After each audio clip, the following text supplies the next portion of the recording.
This podcast is brought to you in part by P&P Games, your online source for everything video games. Visit their website at pnpgames.com or at one of their 3 retail locations in Winnipeg, Manitoba. Let's get started.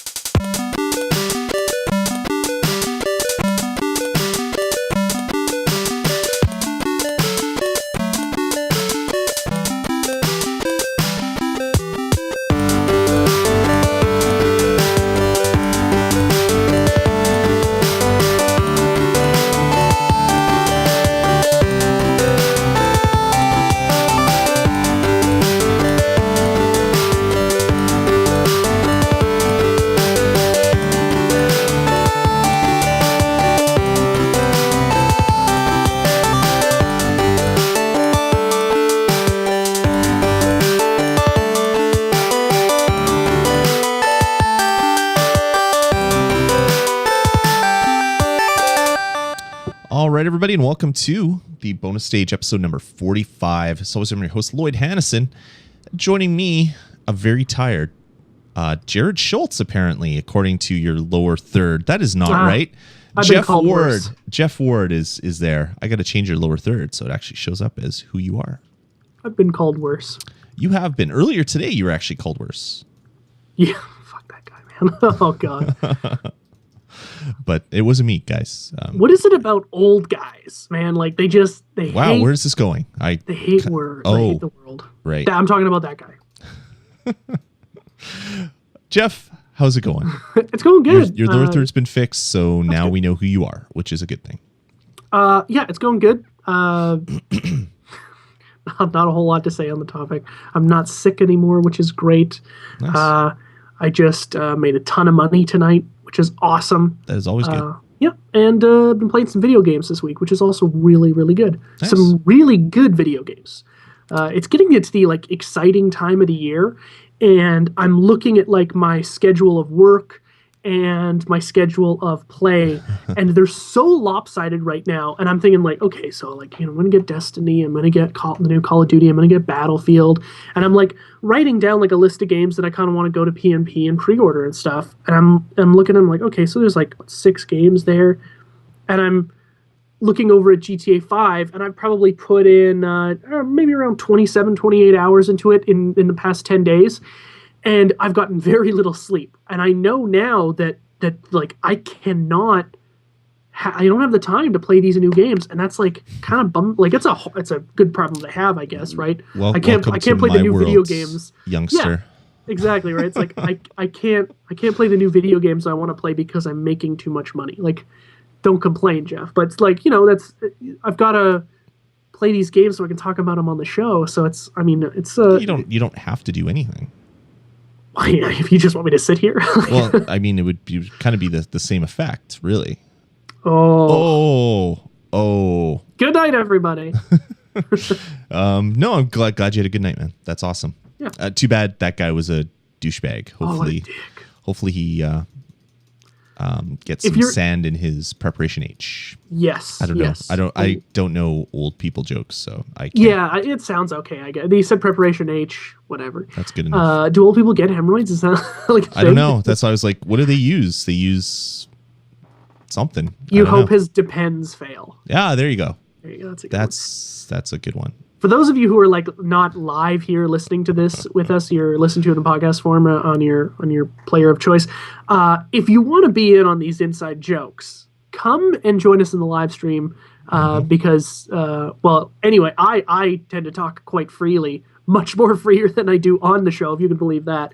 And we were just talking about my night tonight of work, so. Yeah. That's what we're referring to, but I'm not going to get into it here because this is about games. This is about games. Yeah. Why don't we talk about some games? Let's talk about some games. All right, Jeff. It's going to be fun. What have you been playing, Jeff? Well, I've been playing a ton of GTA 5 because it's really, really hard to put down. Like I said, in the 10 day, how long has it been out? 11 days? Tuesday? Yeah. So in the 10, 11 days that the game has been out, I've got near 30 hours in it, which is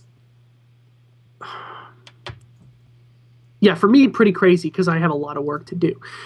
In fact, I put off a little bit of it this week just so I could play some GTA. It's a very addicting game to get into. Last night, Carly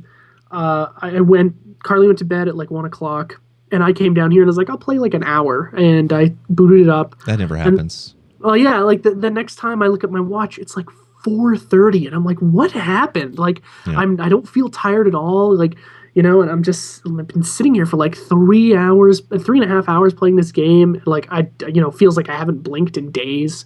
Yeah. And it's a game that like is very easy to get absorbed into if this is a game that you enjoy. I have a lot of friends who aren't playing this game just because they're not into Grand Theft Auto, and that's fine. Like, there's a lot of people on the internet right now. I think like, oh, you're not a true gamer unless you're playing Grand Theft Auto. Fuck that. Just play whatever you want. Yep. Call yourself a gamer. That's fine. If you play iOS games, you're a gamer. It doesn't matter. But it's super easy to get absorbed into. And this week especially, I've gotten really absorbed into kind of the mythos of GTA 5 and its Easter eggs. And I'm going to talk about that a little bit later on in the show because it's super interesting and something that I'm really excited to be a part of. And I hope it's a big trolling from 2K. I hope it's just this big troll that none of it is really true. They put all these fake clues in. That would be so amazing. That would be crazy, right? If they just like led you on this wild goose hunt and then you get to like you finally figure it out. And then in 5 years they come out, yeah, guys, there's nothing. You didn't find it because there was nothing. You get like a message on your phone from Rockstar, and they're like, "You're an idiot." Yeah, like, your dog died. I killed dead. Chop, and there was no secret. How do you feel now? Buy GTA 6. GTA 6, out today. Yeah. The other game I was playing, and it's going to be a PNP sponsored review next week, is Dishonored. This game came out last year, holiday season. I never got around to playing it, but really good. A lot of people, you included, Tom, they were like, you got to play this game. I think it's one of Tom's favorites of the year. And so I've been diving into that a little bit the last couple days, and I'm really impressed. I'm a little bit let down by the visuals. Maybe I just don't enjoy the art style. It looks good in certain areas, but it's certainly not one that like it has textures are a little flat. It has kind of the Valve art style. Like kind of. Like things are like oddly angular and just a little bit like skewed a little bit. Like it looks very much like a Valve game where they have kind of these. It looks close, but not really to what normal people would look like. It reminded me a lot of that. Yeah, and it's not like it's bad.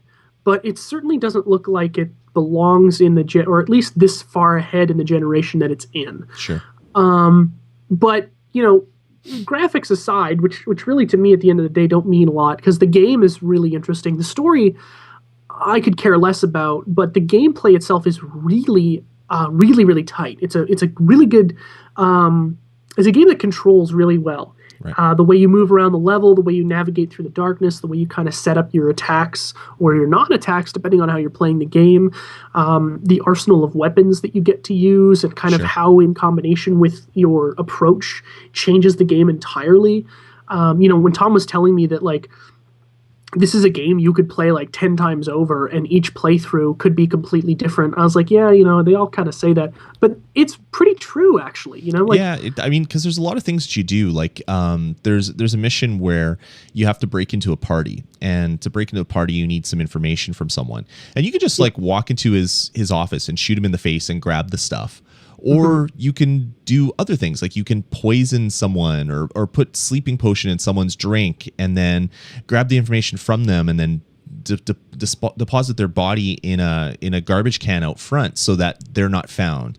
Or you can leave them there and then they're found and then all crap hits the fan. Like, there's so many different ways to do it, and there's so many kind of like little weird Rube Goldberg machines of like dead bodies and people finding them that you can create, like setting traps and other things like that. It was a really fun game. By the end of it, I was tired of being all stealthy, so I ended up just running and gunning and shooting everybody, which made the last few levels really kind of impossible to beat. Yeah, that's kind of unfortunate. But like, yeah, you're totally right. Like, there's a really interesting mechanic in the way, and like I'll talk about this more in the review next week, but there's a really interesting way that the mechanic of hiding bodies can totally branch the game open. You know, like you kill one guy, you can pick them up at any time and kind of put them wherever. And like positioning a dead body to be found is actually a legitimate tactic, right? Yep. You pull somebody out of their environment,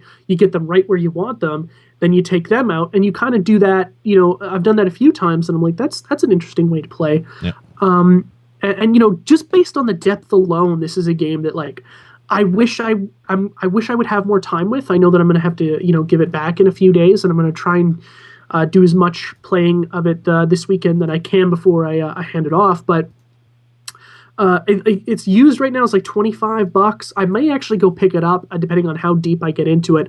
I don't think I'll have a chance to beat it, but I feel like I can get pretty close to the end by the time I have to give it back.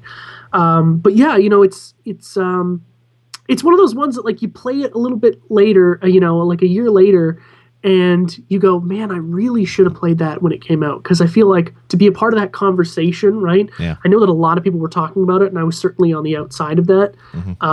You know, now I talk to Tom about it. He goes, yeah, it is a good game. And that's all he has to say about it, because he's talked his head off about it, right? Or so he's forgotten all the fun that he had because it happened so long ago. Yeah. Yeah, I think he had it. I don't even know when what platform he got it for, but I think he beat it like 2 or 3 times. He was really enamored with it. So certainly a really cool game. If you're into kind of a stealth-based game that also has the ability that you can just kind of, you know, bust into a room, kick a door open, and shoot a bunch of guys, Dishonored is a really interesting game. And there's some wacky friggin' characters in it too, which I kind of enjoy. Yep.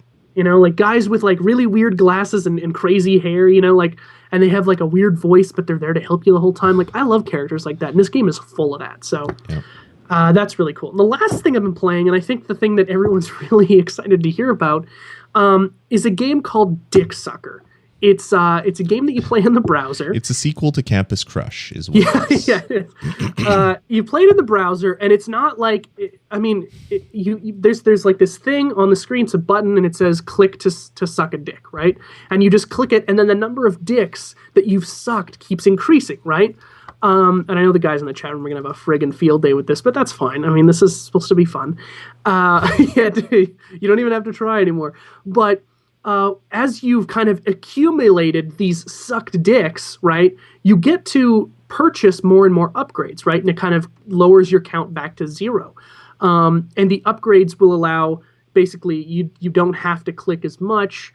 You know, it's kind of just like auto updating. You know, you're getting like every second, you're like 8 more dicks have been sucked, and it's this really funny game. There's no like graphics or anything. It's literally like a blank white screen with a green button that says "suck a dick," and like the more you suck, basically. I can't. Well, no, screw it. I'm that kind of guy. The more you interesting. The more you click, right?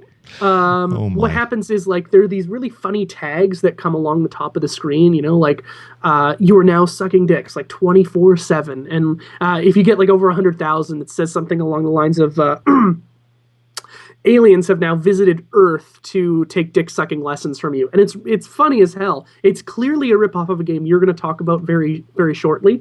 But for whatever reason, like all you got to do is click your mouse, and that's the game. It kind of reminds me a lot of, in no way, shape, or form, just kind of the way that the game is designed, the game Frog Fractions. And if anybody's ever played that game in the browser, I highly recommend it. That's going to be a game where, at the beginning, it seems really stupid, and it is, but keep playing, and eventually that game opens up, and it's mind-blowingly crazy. So this is a stupid little game. My girlfriend sent it to me. She thought it was funny. We had a competition to who could get to 500,000 dicks sucked first. She won. I was very close behind, I should add. But it's something to brag about, really. You know what?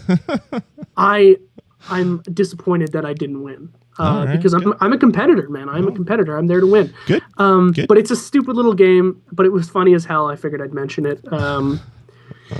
So yeah, this will be my last episode as co-host of the bonus stage. I just can't wait for the email that we get. It's gonna be glorious reading all the email that we get in over the next week. Did we get any this week, by the way? It's bad time to ask. We have not. It's not in the show notes. We have nothing. All right. This is gonna be a shortened show anyway, so. Yeah. Well, let's talk about where this game came from. So your Dick Sucker game is an obvious ripoff of a game called Cookie Clicker, which I've been playing. It looks like they grabbed the code Which, for. by the way, is not the female version of that game. It isn't. It kind of sounds not. like it. It's now. not. But it looks like they grabbed the source code for Cookie Clicker Classic and basically made the game called Dick Sucker as kind of a joke. And didn't do a very good job, by the way. No. So I've been playing a game called Cookie Clicker. I'll post a link in the show notes, and it's really good. It's basically a similar browser game where you click a big cookie and to generate a cookie, and when you get X number of cookies, you can buy cursors to auto click the cookies, and grandmas to bake the cookies, and farms to harvest cookies, and factories to hire little like poor children to work in the factory to make the cookies, and there's the little Dick Sucker one's far more offensive. Yeah, it's way more offensive. This one is gets a little crazy, but yeah, you basically just leave it running, and it's you want to get your cookies per second up higher so that it generates more cookies while you're not doing anything, so you can leave it running overnight and then wake up with 1 trillion cookies to then spend on upgrades and other things like that.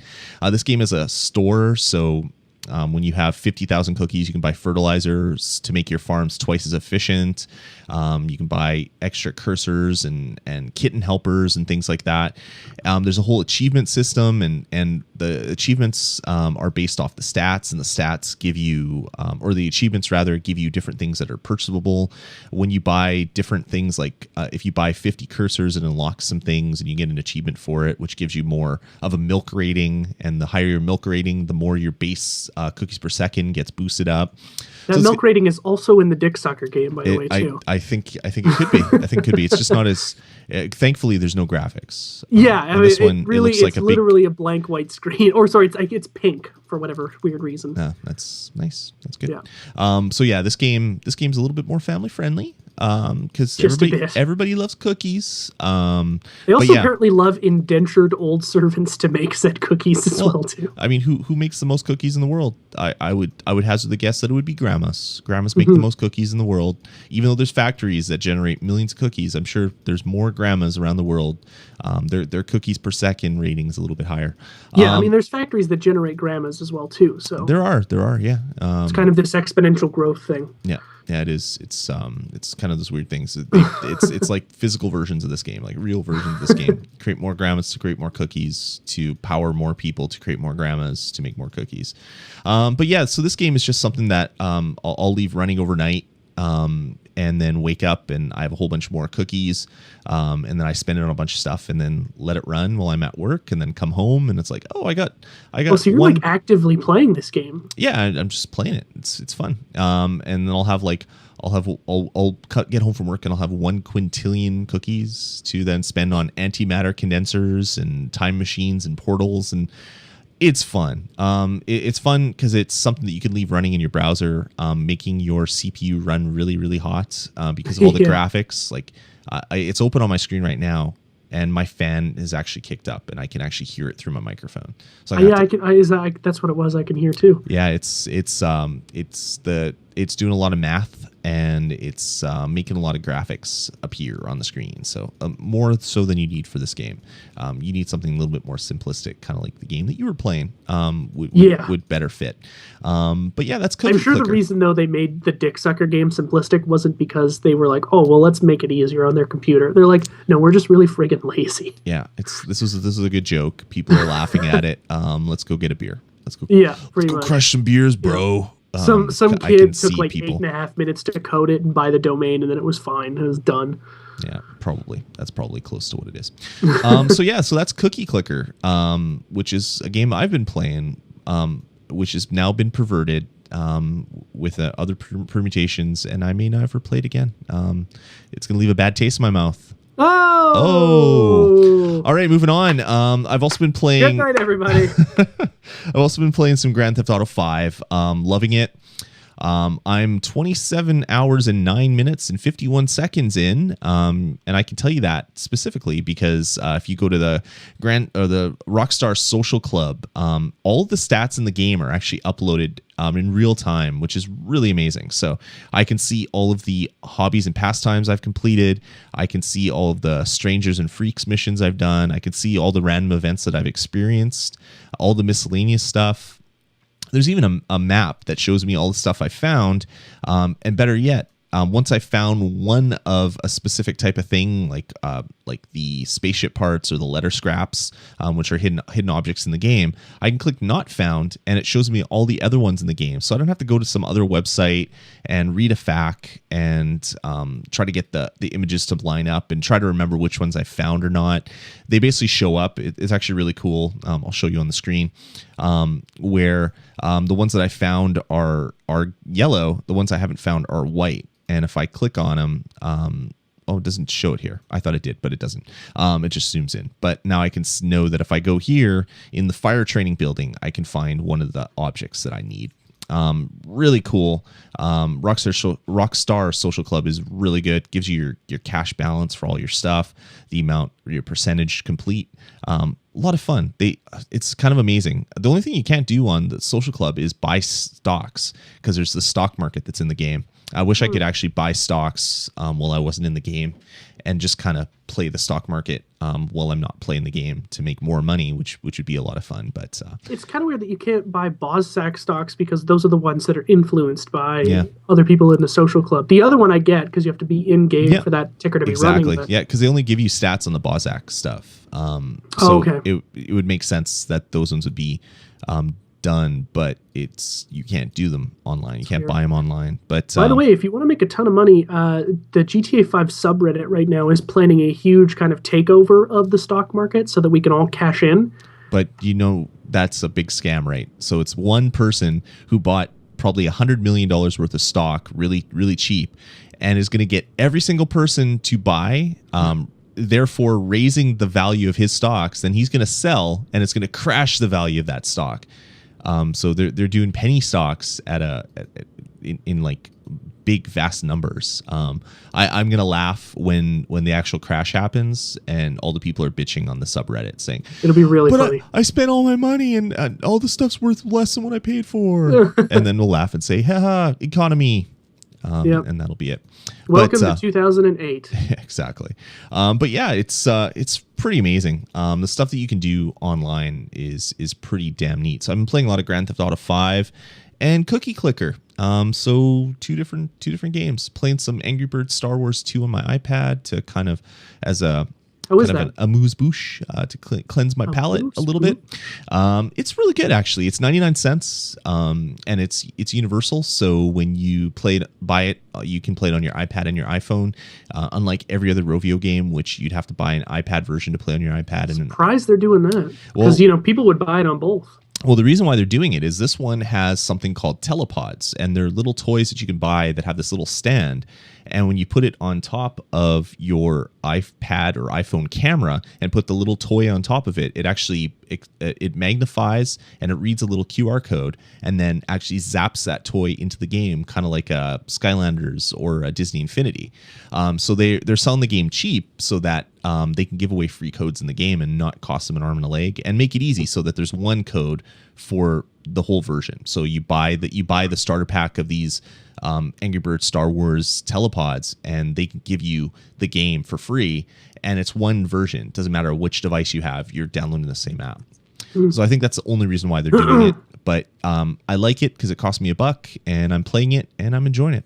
And I just reviewed it on Touch of Gaming, episode 150. So if you want to hear my review, check it out at vgpodcast.com/tog and look for the episode 150, and the review will be in there. All right, moving on. Let's get into new releases. So FIFA 14. Yeah, on literally everything that you can possibly want it on. Even the 3DS. It's on iOS as well. FIFA 14 is on... It's not on the Wii U. That's the only thing it's not on. It's on the PS2, for Christ's sake. It's on the Wii, which is funny. Yeah, that is weird, right? Yeah, no. I mean, you could play the Wii version on your Wii U. I guess we kind of did it for you, Nintendo. Excuse me. FIFA's a huge franchise. It's big. It's big in the UK as more so than it is here. But there's a big contingent of people that play it here. In fact, one of Microsoft's big things is one of EA's big things is they're like winning over the kind of the UK with FIFA. It's like their flagship series. North America's got the Madden. NHL to a lesser extent, but the UK is like FIFA crazy. And the game has always been good. I mean, it's surprisingly good on almost every console it's on. Very talented group of people behind making those games. It's funny because when there's a big development in either Madden or NHL, it's usually a system that they are bringing over from FIFA to basically they bring.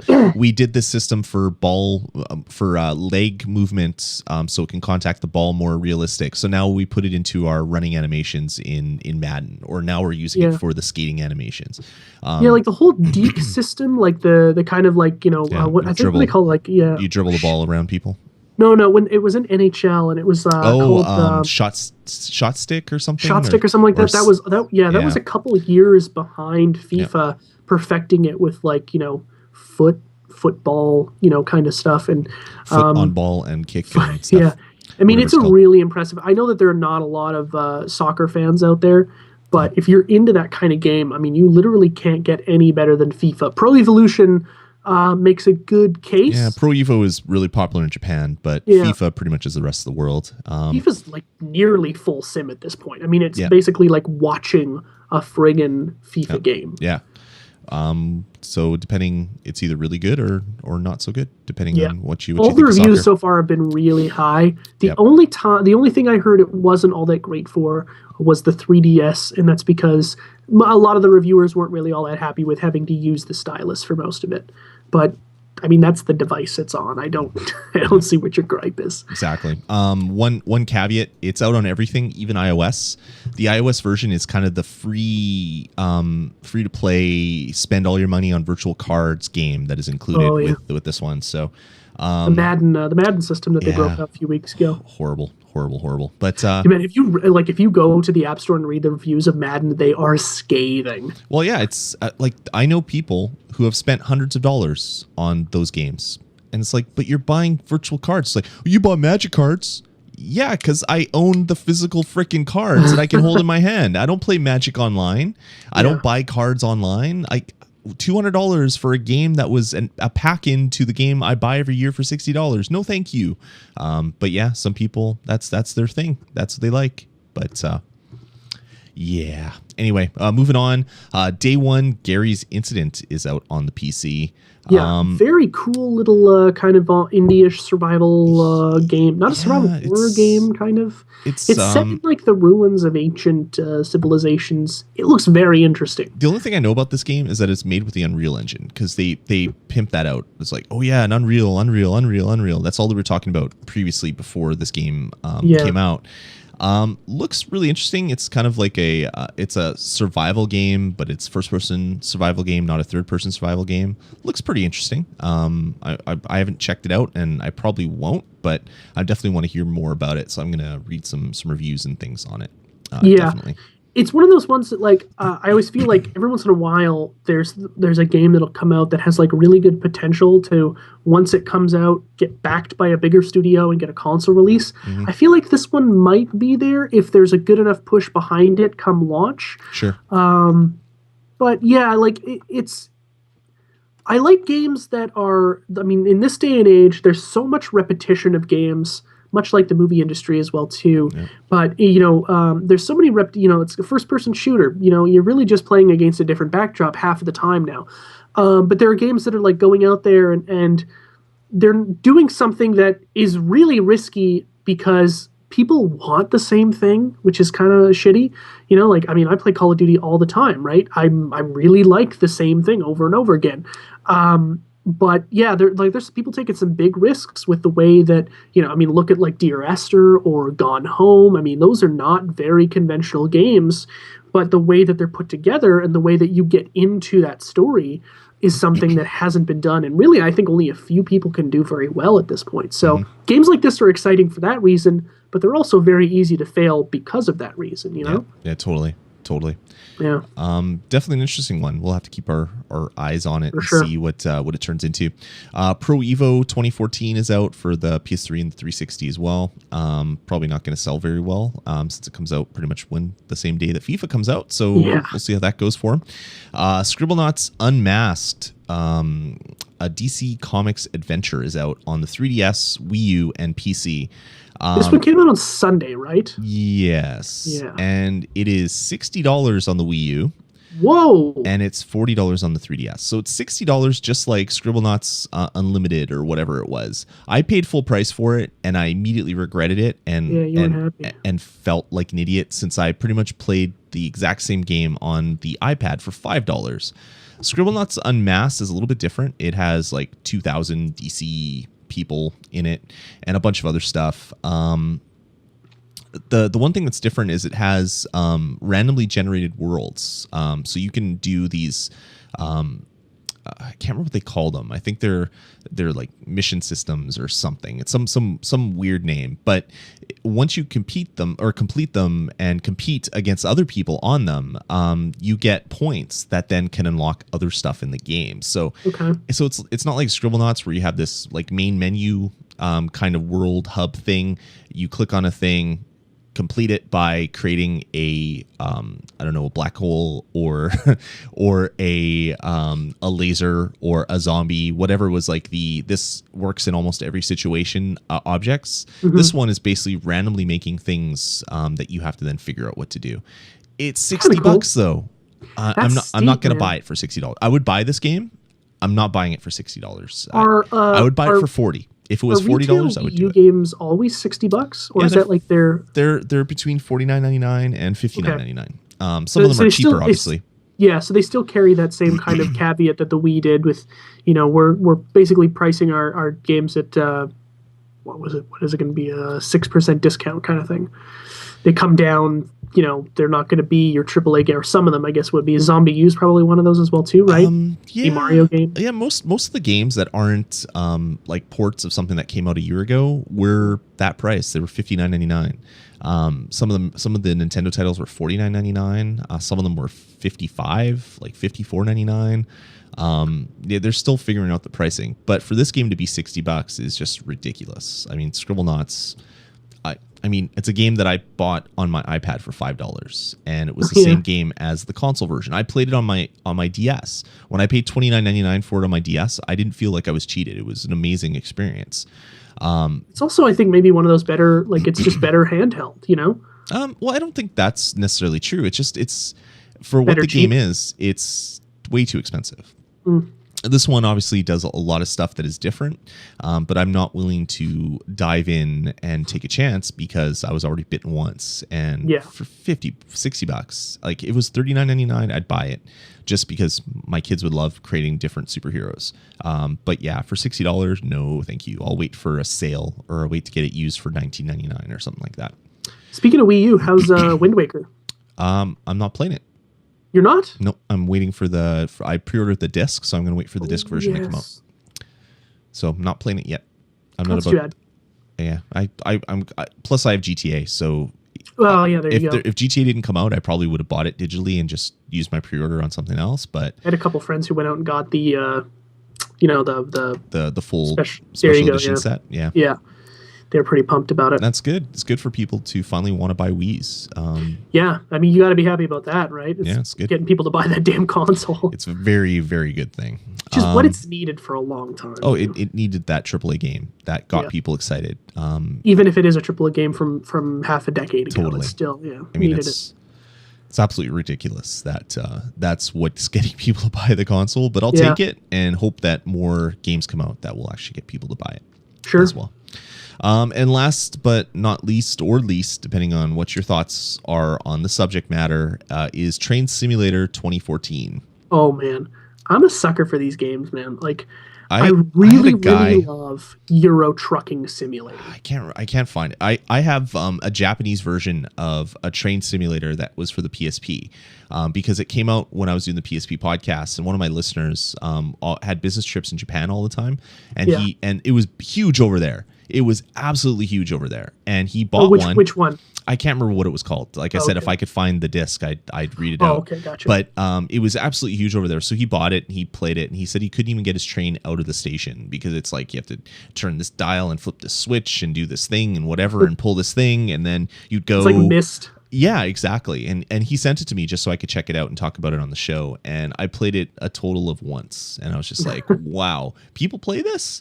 I don't get it, but there's apparently enough people that get it for games like this to keep coming out over and over and over again. It's like flight simulators, right? People love that stuff, even though it's not really a game. It's a simulation, and with gamey aspects to it, I guess. But yeah, I can't really describe or explain why I kind of geek over. I mean, I played the Farming Simulator, which is made by the same company on the Vita, and that game is absolute trash. But I really, really loved Euro Trucking Simulator. I mean, the game was stupid. I mean, you literally just drive a truck across the UK. But there was something about it that's like, I don't know, man. Like, Train Simulator seems very, very cool to me. The fact that it is a really hardcore sim game, it's so easy to make mistakes. It's very challenging in that regard. I found it. It was called which one was it? Densha to Go. Okay. Weird. So it was the first Densha to Go that came out. I finally found. I had to Google it. Yeah, there's really just something about these kind of ultra sim games, and like to be a train conductor and a long haul truck driver is actually something that really interests me for whatever reason. Like, I feel like I love driving a lot. Like being out on the open road by yourself, like, is kind of cool to me. Right. So I don't know. Maybe I liked them for that reason. I don't know, but it's certainly not for everyone. And yeah, I mean, while we're talking about it, I might as well just say that like this game came out this week. It's on Steam, and it's got a ton of DLC with it. And Kotaku, like, that doesn't even like touch what it actually has. Like a ton doesn't properly describe it. A ton isn't like, okay, well, it's got like 10. No, it's got like literally hundreds of pieces of DLC. And if you were to buy every piece, it would cost you nearly $3,000 of DLC. It's crazy. What is that? I don't. What? It's really? Like it's so bizarre. And like the company made a kind of a statement, a PR statement of the total, and the price of them fluctuates a lot too, but the total at the time of me putting the news story together was $2,837.69. And the company, they asked, or Kotaku asked, about, like, why do this? And they're like, we're really proud about the depth of DLC that we offer to customers, but we don't expect people to buy everything that we make. We want to give them the opportunity to kind of customize their digital collection in any way that suits their interest. For me, that's a good enough answer. A lot of people are really pissed off. I've never heard of someone pissed off that there's too much DLC. Like, there's too much choice in this game. Yeah. For me, it doesn't bother me. Like, people can spend their money however they want. The thing that kind of bugged me this week was what is it? The new Batman Arkham Origins. They announced the season pass, and it has 5 things in the season pass. 3 of them are basically just like costumes. One of them is extra story, and I think the last one was like co-op or something. And it's just like, really? You're selling a season pass where 3 of those things are just like cosmetic upgrades? Like, this is getting back to horse armor stuff. Like, I detest when developers spend actual real time that they could be using to create more content, to create a costume. Obviously, it's not the programmers that are working on it, but it's like, is there enough people that buy this stuff? Like, I don't get it. It doesn't make sense to me. It's really strange. I mean, I love DLC. I think it's a great way to extend the life of the game. Yeah, but I don't think when it's actually gameplay content. Yeah, totally. It's like we railed on the Xbox Live Avatar stuff a while ago, and it's like, who spends money on that stuff? Like, you know what? And I'm not. And people do. I almost bought a Blue Jays hoodie. I'm like, 400. It was $1.50, and I'm like, I don't know. I don't give a shit. And I almost did it because I like the Blue Jays so much. But yeah, it's a really strange kind of thing. I like that video game companies and publishers especially are trying to kind of rewrite the economy of how video game purchases are made. I like that. I think it's a good idea. I think that for quite a bit of that kind of transitional period, we're going to get some really great content for some great prices until they figure out how much we're really willing to pay. But when you get shit like that, where it's like, here's a new hat, here's a friggin' costume for Batman. Yeah. Say what you will about Call of Duty, but their season pass is top notch. I mean, you get 5 packs of DLC. You get what turned out to be in Black Ops 2 like 25 different maps, which is huge. I mean, yeah, that's like the full multiplayer plus 6 more maps on top of that, you know? And some of them were remakes of really big favorite maps from the old games. You know, that's a good way to do it. This with the friggin', you know, again, Train Simulator, fine by me, not a big deal. Yep.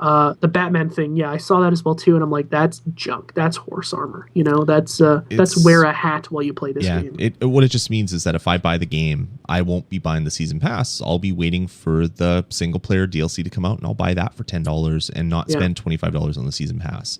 Yeah. It's like what was it today? Was it Last of Us, I think, announced a bunch of hats that they're adding as DLC to the game. Really? There's like 25 different hats or whatever for multiplayer. I think it's Last of Us. But if you own the season pass, you get them for free. So they're available for purchase, but if you already own the season pass, you get them for free. I'm surprised we haven't heard anything about like actual story, extensions. They talked about that today. Oh, okay, I just the first one is being worked on. The first DLC is multiplayer maps. The second one is a story extension, which will be out in, I believe they said November, December, I think, or December, January. And then the third one's going to be more multiplayer maps. So damn it. I bought the season pass for multiplayer maps that I won't use. So I was burnt on that one. I was hoping there'd be more story stuff. I think maybe going forward, and it's something that, like, you know, I don't know if we'll be able to, like, you'll be loud enough about it and they'll change it. I don't really believe in that most of the time, especially in this industry. Because usually, like in my experience anyway, the loudest people are usually just dead friggin' wrong. But I would like it if in the season pass, like what they do with Call of Duty, they tell you, at the basis part, here's what you're going to get. We don't know what's going to be in them exactly, but you're going to get multiplayer maps. You know, like it'd be great if, for The Last of Us, they were like, you'll get 2 extensions to the single player and a, multiplayer map pack or something like that, just so you know what you're getting yourself into. Because pre-buying all the DLC is a leap that I don't think very many people are prepared to make yet, although they are doing it. That's kind of why I was so disappointed when we found out what the BioShock Infinite DLC was, because I was so excited because it's like 2 pieces of story DLC and multiplayer stuff, or not even multiplayer, 2 pieces of story DLC and something else, whatever, doesn't matter what it is. It was the like the Horde mode or whatever, right? Yeah, and then they then say, both of these pieces are taking place in a place you've already been to, and you don't get to play the game the normal way. It's like one character is the first piece of DLC and the other character is the second piece of DLC. It's like, really? You finally are coming out with a season pass that is all single player content, which is what I want, and it's this, and it was so disappointing. But then every other season pass that I bought has been they finally released the stuff, and it's like, multiplayer maps, and look at this, it's remixes of the stuff that's already in the game, and here's a little piece of single player content that will take you 5 minutes to get through. Thanks for spending $25 on it. Yeah, I don't know. Yeah. Crazy. Pre-buying thing, man. It's it's crazy. I think I'm done that. I really am. Like for Last of Us. Think about it though, like you're gonna get to that point where you're not gonna do it, and then it's gonna be an insane deal that's not available anymore. The only reason why I bought the Last of Us one is because I wanted the documentary. I mean, that's the only reason why I bought it. And that was worth it for me. So the content I get is just going to be gravy. That's good then. But for anything else, I think I'm kind of done with the whole season pass. The season pass was $20 for Last of Us? I think so. Yeah, I think it's not bad. I mean, a third of the cost of the game. Yeah. And you're getting map pack. I mean, I'm getting multiplayer map packs that I won't use. You don't. I played the multiplayer, I don't know, probably 10 or 15 games worth just to review it. It was fun, but there's other things I'd rather be doing, unfortunately. For sure. All right, man. What do you say we take a small break, and then we get back with our news for this week? Cool. All right, so let's hit the random chiptune button of doom and see what happens. All right, here we go. All right, this will do. We'll be back in a couple minutes, guys.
All right, we're back.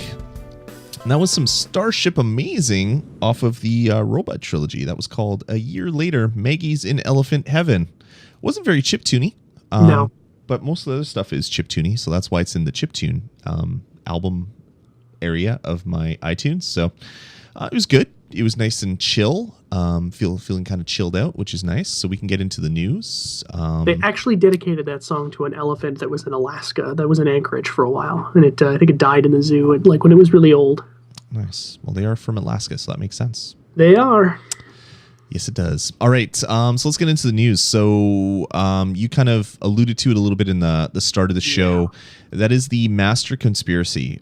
Just guys that are listening, if you want spoiler-free stuff, this deals with kind of like stuff that you do at the end of the game. It doesn't really deal with we're not going to spoil anything that happens in the game necessarily, but we'll talk about some stuff that is in the game. And if you want 100% no spoilers for GTA 5, you might want to skip forward about 5 or 10 minutes. Yeah, so also to clarify on that, this is none of the main quest line. It's none of the other quests. This in itself actually isn't even a quest. This is post 100% completion in GTA 5. Yep. So I'll start now. So basically, this week has been very interesting for GTA 5. A big contingent of people on the internet have been trying to debunk, but in that have been, let alone basically proving this GTA 5 conspiracy thing. And it all starts from Mount Chiliad. So if you go up to the top of Mount Chiliad, right where the cable car gets off, there is this mural on the wall. And it is kind of like this stone carving of a mountain. There's like this bright kind of eye at the top. There's all these lightning bolts. And then there's all these paths that lead to, eventually at the bottom of the mountain, a square that has a flying saucer in it, a square that has an egg in it, and another square that has like a man with what looks like a jetpack, a stick figure with a jetpack kind of thing. Yeah, it looks very caveman wall drawing-y. Like it's that kind of art. Yeah. So as soon as people started posting that stuff on the internet and asking, does anybody know what this is? What's going on here? The internet gets internet-y and people get like really like obsessive compulsive about this kind of stuff. On the internet? No. Yeah. What? Sometimes they take it a bit too far. I don't even know what the internet is anymore. I know. So confused. I've totally kind of blown your perception of the internet. But what they did was they took this mural and they superimposed it on the map of Los Santos, basically the top portion. Do you think it would be spoilery if I switched to the view of that actual map? Would that be too spoilery? I don't think so. Okay, I think if someone was like passing by and looked at it, it would be pretty difficult to figure out what we're trying to do. So here's the drawing of what it is. So you can see the eye on top and you can see all the other things. And there's stuff in the game that people have found post beating the game. So for Mount Chiliad, they're right at the back of this little kind of platform on the bottom. It says "Return when your quest is complete." Yeah, it's like written in like inside of the wood, right? Like carved in there, kind of. It's like someone carved it with a knife or something. Yeah. And so someone thought, hey, well, maybe that means if I beat the game 100%, I'll come back. And it turns out that when they went to that point on Mount Chiliad, when they beat the game 100%, so right where the number 1 is, and it happened to be raining and night, like 3 a.m, they saw this UFO that would just appear. It just pops into view. Has to be at 3 a.m. Yep. And it has to be raining. Or thunderstorming. Yeah. And even more weird is that this UFO itself doesn't appear to have any form, so that you can't shoot it. Rockets go through it or whatever. So people are thinking that, oh, maybe this is just a hologram projection. So they've been looking for other lights, and that's when this whole thing kind of took off. It's like, oh, these other things in the thing, maybe that's where the projection's coming from. Yeah. And then they found out even more weird things from following this like little thread. They've been pulling on the thread and finding even more weird stuff that they didn't know existed. And the thing I like about this is that these people have gotten, like myself included, I've been following it now religiously. In fact, I tweeted a couple of pictures the other day to the it's called GTA 5 O'Clock, is the show that's dedicated to kind of debunk or like trying to figure this thing out now. Yep. And they retweeted these pictures because they didn't know they were like, oh, we haven't seen this yet. It's like a store in downtown Los Santos that has a UFO crashed into its building. Yeah. So what they did was, after they kind of saw this first UFO, they started trying to find if there are other ones out there. And they went to the next location on the map. You go to Fort Zancudo, get into a helicopter that does really well high up. And basically you have to go until you basically break the horizon line. Yeah, when you get as high as you possibly can, and then your location changes from Fort Zancudo to San Andreas. San Andreas, yeah. And then this other UFO will pop up, and it just hovers there, and it's a completely different look. Yeah, it looks like something out of like District 9. Yeah, kind of, yeah. And it's really cool. You can kind of fly around it. If you fly under it, it kind of disables your helicopter and you plummet to the ground. Yeah, and when you land right on top of it, it actually throws you off. It starts making weird noises and then it tosses you off. Yeah, and there's actually even some words that are etched on it as well. So if you can get there for long enough and find the place where the words are. I can't remember what exactly it says. Oh, that's the next one. That's the next one that does it? I thought it was the District 9 one. No, the Fort Zancudo one doesn't have anything written on it. Okay. The next one, though, which is above Sandy Shores, and if you've ever been to Sandy Shores, there's actually like this kind of monument on the ground with all of these gray alien like figures in it. And it has all these like words like "beam me up" and all that kind of stuff on it. Yeah. If you fly up from there... Yeah. If you fly up from there, there's another UFO which kind of looks like a 1960s thing, and it has FIB on it. Yeah. And FIB is basically the FBI of the GTA world. So, people then from there were like, well, let's extrapolate, let's get crazy with it because this isn't crazy enough. It's not that it's crazy. It actually exists in the game. In a game that doesn't have to include this because it's not real life. So this was programmed to only appear when certain conditions are met. Yeah. So people are thinking like, why does the FIB have a flying saucer? Like, what's going on here? This is crazy. Yeah. We go forward. The next location is that there's a part on the map which lines up and it's offshore. So they took a sub and they went down to where that is, and there's a friggin' UFO at the bottom of the ocean. That's been crashed UFO at the bottom of the ocetion. So really, really crazy shit going on here. Yeah. And I haven't found any of this, which really bugs me because I haven't beaten the game 100%. So to 100% the game, you have to finish all the main missions. You have to finish all of the side quests until your meter reads like all the way to the right. So you don't have to do them all, but you have to do it till you're like 40 of 40 or whatever. Yeah. You have to do all the freaks and geeks or whatever those are called. I keep wanting to say freaks and geeks as well, too. I used to love that show. So that's why I always say Freaks and Strangers. Yeah. Yeah. And then you have to do the last one, which is kind of like the random stuff that will just appear and you have to take place in those random events.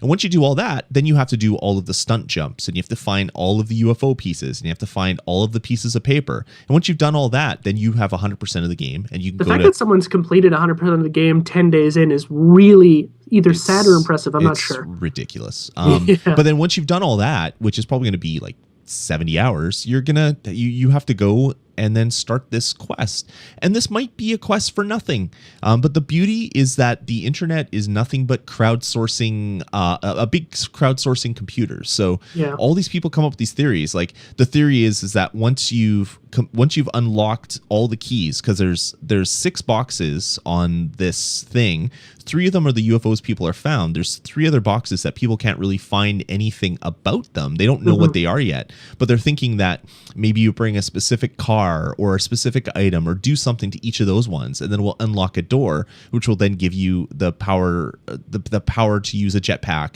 and a UFO. And then the egg is like, oh no, maybe there's a rideable dinosaur. Like who knows what it is?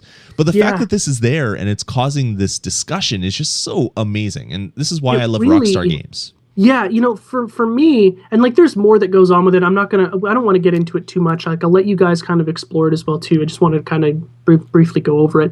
But to me, this is as exciting as when Mass Effect 3 ended and there was this big contingent of people before the kind of reaffirmed ending who were like, what they did was they made it so that Shepard has been indoctrinated the entire time. And there was like an hour-long documentary that Angry Joe made with the help of a bunch of people, and it was a very compelling documentary. Like, he's been indoctrinated. That was really exciting for me, right? Just because it just pulled such a great like joke on the entire, if it was true, it turned out not to be, but it would have pulled such a great joke over on people, right? This is as exciting because I'm kind of like helping unravel it, and there's like this really interesting ethos about it. You're living in it because you're driving through the world, and it's like, oh yeah, if I beat the game and I come by here again, I can see this UFO and try maybe figure out the mystery. Like, what is it? Like when I was a kid, I loved conspiracy theories. Oh, right? I still love reading. There's nothing better than reading a juicy conspiracy theory, and then getting into like the internet crazy, and it's just like, wow, it must be weird to be that person because you are such a moron. Like, how can you tie your shoes? You're such an idiot. But I love the stuff you're putting up there. Like, for me as like a creative person, right, and like a writer, there's this really interesting kind of fictionalization of real world events and just the imagination of people that I love a lot. And now, like, I'm extremely cynical, if you didn't already know from watching this show, but, you know, driving around downtown Los Santos, and I, you know, drive by this thing and I'm like, that's a UFO. And I'm like, what? And I, you know, hit the brakes and turn around. I smash into several cars, mow over a dozen children, you know, and pull up, and I'm like, this is friggin' weird. And it's next to like the Los Santos Walk of Fame, and a clue, one of the clues that they have right now. Shoot for the stars. Shoot for the stars. And I'm like, that's really weird, you know? It doesn't line up with the part on the map, though. That part is near the observatory. But I think now I'm like looking, and I'm like, am I seeing way too much into this? You know, like, it's insanely over the top, but there's something, and then there's the Bigfoot aspect of this as well that comes in. And I mean, it's just really, I've been hunting for Bigfoot in almost every Rockstar game since I understood that they kind of like to put him in there, you know, like the Bigfoot mission in Red Dead Redemption was one of my favorites of, you know, the entire game. So go out there, do some research. There's also this thing with the prison and cell block 9A or something like that. It's super interesting. Yep. I kind of secretly hope that it's all for nothing because it'll be really funny. But if it's not, and it does unlock something, I'm going to be blown away by the level of detail Rockstar had to go, and let's put this in there. They'll never find it. 10 days later, we're finding it. You know, the thing that really amazes me is, or not really amazes me, I guess that's the way to put it. The thing that makes me really happy is that this game is connected to the internet like no game before it. Like, everything you do in the game is tracked online. So that means that there could be a like some sort of lock and key mechanism. So someone solves all of the puzzles, unlocks whatever the door is in their game. It could possibly unlock this secret for everybody or for nobody. But it's like the unknown possibility of what this could possibly be is just like, holy crap, this is cool. Like, I want whatever it is. I don't know what it is, but I want to figure it out. I want to work with the people to figure it out. I want to play around. Yeah. So I spent like an hour and a half just finding UFO pieces and pieces of paper so that I can get closer to 100 when I finally beat the game.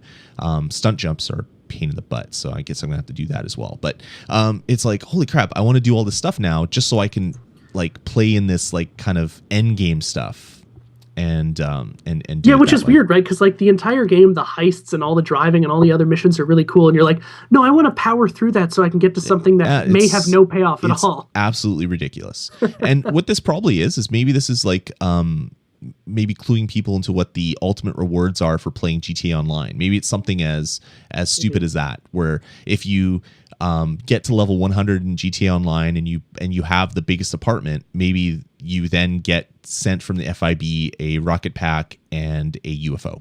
Well, and a lot of people are thinking the Sandy Shores one, maybe to activate it properly, you actually have to be abducted. Because if you listen to the radio at certain parts of the day in that area, that's what people talk about. Yeah, exactly. So maybe maybe you have to wear this certain costume and then stand there at a certain time. It puts this big stupid smile on my face. You know, I'm like, this is so cool. It's so awesome. I love this stuff, and I'm also really glad that I have the blueprint map Yeah. Just because that was like kind of the way that people first started to find this stuff out. And it's like, oh yeah, I have a little piece of what started unraveling that mystery, which is really kind of cool. So It's funny because like a few days before I had known about any of this, I went up to Mount Chiliad, right? And I was like, I really want to base jump off of it. I take the cable car up and I'm like, yeah, that's a weird painting. And I just walked by it. Yeah, and now like I'm like looking at it like, this is the weirdest thing in the world. yeah, like I saw it and I'm like, wow, that's really weird graffiti. Yeah. And then I just kept going and doing whatever. And I didn't see the message on the back because you had to actually jump off that platform and look at it. Like it's hard to find.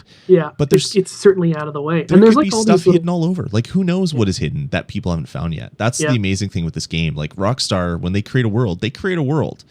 Did you find the No Country for Old Men spot yet? No, I haven't. Oh, dude, it's so wicked. There's so many little things where I have to stop and explore like people's yards because every yard is meticulously detailed down to like cigarette butts and like beer bottles and like different things. And it's like, yeah, this looks like someone could have actually lived here and this would be their backyard. Like the Makes game sense is that it just so costs beautiful. $250 million to make. Oh, totally, I mean, totally. You could see where. I mean, you could not literally, but you can when you drive down the street, when you play the game, and when you fly over top, and the world is just kind of opening up, and you can really understand where all that money went. And man, good on them. I mean, it's going to be hard to choose a game like what did I enjoy better? Yep. This or The Last of Us or BioShock Infinite or what? It's going to be a time wherever the hell whatever comes out in the next 3 months too. Although I have to say, helicopters can go die in a fire. The helicopter controls are so annoying. Yeah, I still haven't passed those in flight school. I haven't even done any of the flight school stuff. I got to do that yet still. Flight school's fun, but then you get to you have to get at least bronze to keep going. And the goddamn helicopters are so... When they're like, hey, hover over this truck, I'm like, all right, so I might as well just quit this mission. Yeah, it's impossible apparently to hover over anything. Yeah. Like there's this one mission where you have to drop a crate onto the back of a truck from a helicopter, and it's just like, it's impossible. Why am I moving? I'm not touching the sticks. Yeah. And then I found out that my PlayStation 3 controller's busted, so it's always pushing forward just a little bit. Oh. Well, you know what? That happens on my Xbox One too.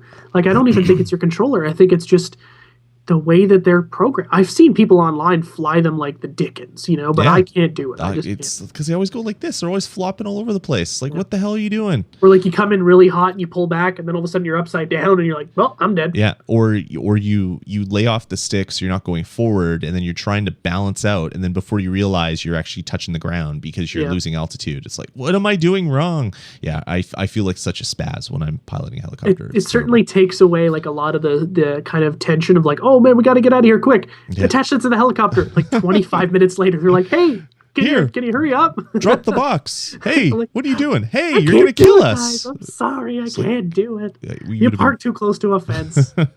Totally.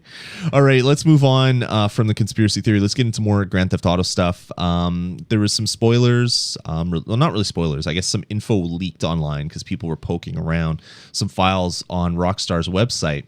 And they found some items that looks like they would be available for download or for purchase in GTA Online. So they put them online. It's like, oh, GTA Online is going to make us buy money. This is terrible. So then Rockstar basically had to come out and say, yep, GTA Online will support 16 players, and it will allow you to buy money if you choose, but there's no in-game paywall. You have nothing that you need to buy. You can basically grind out like everybody else, but if you want a little boost, sure, buy money. So they I don't mind that. No, I don't mind it either. I don't mind DLC that allows you to cheat and get rid of tedium if that's what you want to do. That's fine by me. One thing they don't make it like Dust 514 where it's like the tedium, by the way, is going to take you 8.5 years to get the next gun that you want. Yeah, exactly. But the one thing that they confirmed that I don't like is money that is gained in GTA Online doesn't come back to your main your main GTA 5 save.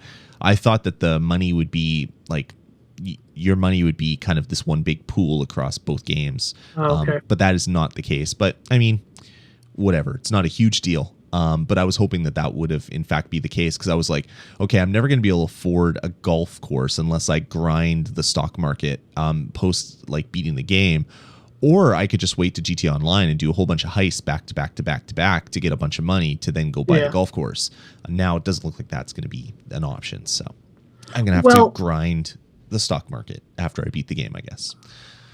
I'm not going to spoil anything for you, but you don't need to grind as much as you think you will. Well, I know when you beat the game, you get a big pile of cash. People have said that such online, but it's still not enough to buy a golf course. No.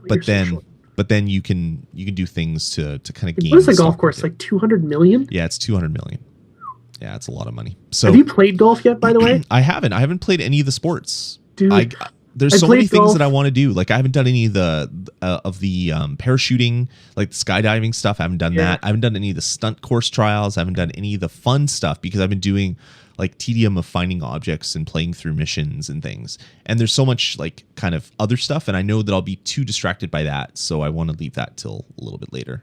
Yeah, but I hear golf is fun. Oh man, well you get to drive around in the golf cart, right? And you get to go and like, I was from the first shot, I'm like, oh man, this is fun. Like I actually shot the ball into the rough on the first shot, and then Michael goes, I fucking hate this game. I'm like, holy shit, that's golf. Like that's what Tiger Woods has needed for years. That's how I feel every time I golf. Like this is great. This is GTA golf right here, man. This is awesome.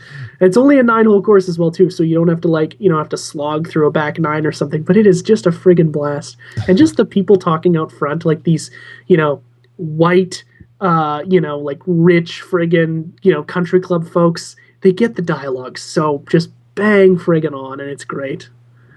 What a wicked game, man. Jesus. Let's stop the show right now. I want to freaking play it. Okay, we'll do that. But let's get into a couple other news items first. Yeah. Last GTA thing, the soundtrack for Grand Theft Auto 5 is available on iTunes now. It's there's 3 CDs that are included in the set. It's $25 for the whole thing. It looks interesting. Not all of my favorite tracks that are in the game are on the CD. And the one thing that is really disappointing is Danny McBride does a show on one of the Hick radio stations. He plays a guy, I can't remember what his name is, but he does a show called Beyond Insemination. And I had to look online. I was like, that sounds like Danny McBride. That sounds like Kenny Powers. And it's like, what? So I went online. It's like, sure enough, Danny McBride does it. And it's just like this really crazy, just a really crazy thing. But I was hoping that the audio CDs would have some of that content. They don't appear to have any of it, which is really unfortunate. But they got some really good tracks. It's not an immediate buy like I thought it would be. Like if that track was on it, I would have bought it just so I could listen to that back and like over and over again because it was really hilarious. But yeah, unfortunately, that's not the case. But it is available for purchase for $25. It's a good buy for 3 CDs. Yeah, totally. Does it have that Tyler the Creator song on there? Garbage? Yep. I love that song. Yeah, it's really good. Is that a great song? Yep. All right, moving on. Let's get into some PS3 news. And that is Sony announced today that Gaikai will be supporting, on the PlayStation 4, will be supporting PlayStation 3 and PSN titles. So you'll be able to play your old stuff on your PlayStation 4 at some point. They're not saying exactly when, but at some point they'll find a way to figure out what games you own, and you'll be able to play them on your PlayStation 4, which is great. This is going to be, like when they roll it out, it's going to be a really kind of almost game-changing service. Well, it's going to be huge because I own every game because of PlayStation Plus. Like all the games are in my account, and now I'll be able to play all the games, which is great. And you won't have to download them. Yeah, which is amazing. But even better, Suhei Yoshida, one of the quotes at the end says, he says, we hope to continue to expand not only to Sony devices, but to even devices other than Sony's. So that point being is that pretty much any device that you own that can stream stuff from the internet could potentially play games through Gaikai as well. So you could get all your PlayStation 2, PlayStation 3, PlayStation, playable PSP titles, PSN stuff that you can play it on your PlayStation 3, or sorry, your PlayStation 4, your PlayStation Vita, and maybe your iPad or something else. Like it's that little quote was like, holy crap, this is going to be huge for Sony. Like, sure, it's PlayStation 3 stuff, but it's PlayStation 3 stuff. There's some amazing titles that were released on the PlayStation 3. Oh man, I mean, it's if a friend of mine asked me the other day, it's like, hey, like I don't really want to get the new stuff. Like, is it a good buy to buy a PS3 or a 360? I'm like, you cannot go wrong. The prices are great. The bundles are there. You're talking about a nearly decade-long library of great games. I mean, go up and buy one if you don't have one, and if you're not interested in next gen, because you cannot go wrong for spending $200 now for a friggin' 250 gigabyte hard drive PS3. Yeah, it's awesome nuts. deal. It is nuts. You could buy that or a Vita. Yeah. Or 3DS XL. They're all at the same price, which is really ridiculous. Crazy. And I think it's like there's an Xbox Arcade, I think, is $199. The 8 gig Xbox. 4 gigabyte. Or 4 gig. Yeah, it's just but it comes with the Connect. Oh man, I blanked on that one. I was like, what is he going for? It comes with I don't know what is this? FIFA. You know, the thing. Oh, the T game. It comes with Trevor. Trevor's in the thing. Yeah. So Gaikai, PS3 stuff, that's pretty exciting. We'll stick to PlayStation 3. Sony announced what their October titles are going to be for PlayStation Plus. It's another good month for PlayStation owners. You get Sign Mora, which is a PlayStation Vita shooter, which looks really amazing. I haven't played it, but it looks really good. You also get Hotline Miami, which is a cross-buy title, which you get on both the Vita and the PlayStation 3. I'm excited to play that. Yeah, I can't wait. I was actually hemming and hawing about buying it the other day, but I was like, I got too much stuff to play. I'm glad I waited because now it's going to be free to me. And then 3 PlayStation 3 titles. What is it? Kingdoms of Amalur, The Reckoning, which the full game is available, which is a pretty huge game from what I understand. And Shadow of the Colossus will be coming out as well, which is great. So that's the PlayStation 3 redone version of it, which is going to be good. And Poker Night 2 will be available as well on Vita. So, on PlayStation 3. Looks like I lost Jeff, so we're going to see if he reconnects to get his feedback on it. But he just texted me. He had a power outage. That's awesome. So I will continue doing the rest of the show until he comes back. PlayStation Plus in October looks pretty damn amazing, which is Jay Carguth in the chat room says, what are the October games for Xbox? He wants to be disappointed. And yeah, it'll probably be some 3 or 4 year old title. Jay Carguth, don't have to worry too much about that.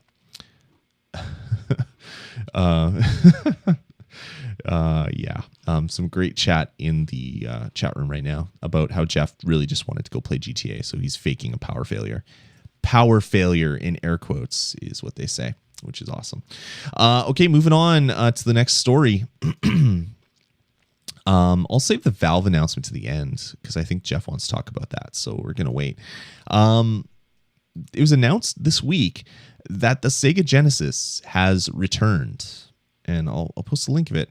Sega Genesis has returned, but it's not the Sega Genesis that you remember. It looks like Sega has licensed out the names and likenesses of their old consoles to make other things. So there's this thing here at the top of the screen if you're watching the video, which is actually a Bluetooth speaker. And that is going to be a Bluetooth speaker that looks like a Sega Genesis and has all the Sega Genesis stuff on it. Really weird. And they've also licensed some of the likenesses of the Game Gear, the 16-bit Sega Genesis, of course, Sega Genesis controllers, and a Sega Saturn for iPhone cases. Really weird licensing stuff. It's from Tomo Mobile in Japan. And Sega needs money, I guess. That's the only thing that I can think for them doing this. It just seems really bizarre. But if you want to get a Bluetooth speaker that looks like a Sega Genesis, you can do that soon, I guess. I don't get it. Really bizarre. Anyway, moving on. Hopefully Jeff will connect soon. Apparently the power is out on his entire block. There's no light at all on his entire block. I don't think he's coming back anytime soon, folks. So sorry about that. If I see him on Xbox Live, I'm going to be really upset. But we'll go to the next story. this one's interesting. So Shadowrun was an old game that came out on Super Nintendo and Sega Genesis. Well, it looks like there was a cheat on the Super Nintendo version that has basically sat undiscovered for 20 years, which is amazing that no one found this with like a Game Genie or something else, some like Nintendo tip line or something. But there's a cheat that basically takes you to a debug room that basically allows you to basically cheat, get all the upgrades, go to any of the levels. And the developer couldn't remember exactly where to do it, but basically gave some basic instructions. There's a flickering street light on the first street area after you wake up in the morgue. And if you examine it 4 times, you're teleported to a cheat room that contains all this stuff. So, yeah, it's still amazing in this day and age that some old games that have been around for 20 years are basically filled with stuff that no one's found. Like, I thought people messing around with Game Genies would have found everything in all these old games. Granted, Shadowrun wasn't the biggest seller, and maybe that has something to do with it. But yeah, it's really kind of bizarre. I'm just texting Jeff right now to see if he's coming back. But yeah, that's a 20-year-old cheat that is now available if you have a copy of Shadowrun for the Super Nintendo. I actually have the Genesis version. I don't have the Super Nintendo version, so I can't check it out myself, which is kind of depressing because I liked those games when they were released. All right, last but not least, we'll see if Jeff is connecting. We'll see. Is he coming? Is he coming back? No, he's out. So we'll continue. Valve announced something interesting. They had all week. They had an announcement on Monday, Wednesday, and Friday. The first one was the announcement of the Steam OS, which is a custom Linux distro for playing games on Linux or for streaming games from your PC. So it's going to be kind of a dual purpose OS. So you can run Steam OS on a box in your living room. And if you have a big gaming PC, you could be playing a Steam game on that PC, but actually playing it on your television. So kind of their next step to kind of the living room stuff that they wanted to do. Although why they didn't call it GLaDOS is really kind of a head scratcher. I mean, that kind of seems obvious and fitting, but they didn't do that. So that was not to be, I guess. So that was the announcement on Monday. And then on Wednesday, they announced Steam Machines, which is living room game consoles. So they're going to be selling some, not directly, but working with other partners to come up with a series of different PC devices for use in the living room, running Steam OS, which is that Linux distro. And back to the Linux distro stuff, they announced a partnership with NVIDIA, actually. So they're going to be doing a lot of like low-level driver stuff for specific video cards, which I guess are the Steam Machine stuff. But next, today, they announced the Steam controller. And the Steam controller, I have to show it to you if you haven't seen it, if you're watching the video. It's this black thing. So it's this controller that looks like an old kind of Sidewinder, Logitech Sidewinder controller. It looks really kind of big and rounded. But it has, instead of dual analog sticks, it has touchpads. And instead of like buttons in the middle, it has a big LCD panel in the middle, and it has buttons all around. And what they want to do is make this controller that is fully customizable by the developer. So the developer can say on this middle screen area where you see the Steam logo, they can make individual buttons appear. Kind of used like how people are using the DS now. So DS will sometimes have buttons on the bottom that you just hit with your fingers, or even the Wii U where it has buttons on the bottom sometimes and you can just hit those.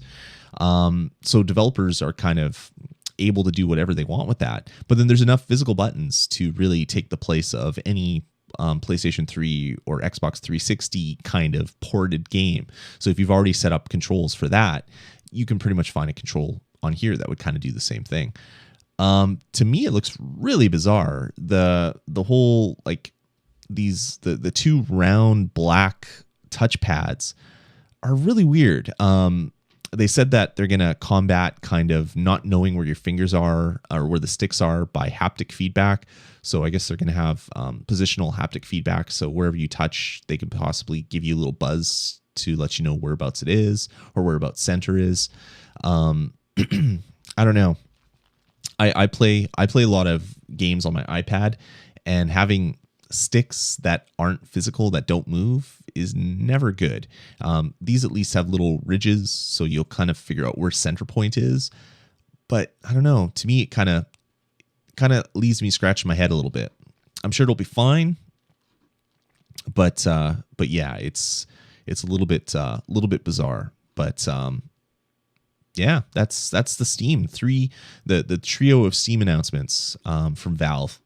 And I'm really excited for SteamOS. I mean, that would be pretty cool if I could run a small little box on my television that could stream games from my PC or Mac would be cool.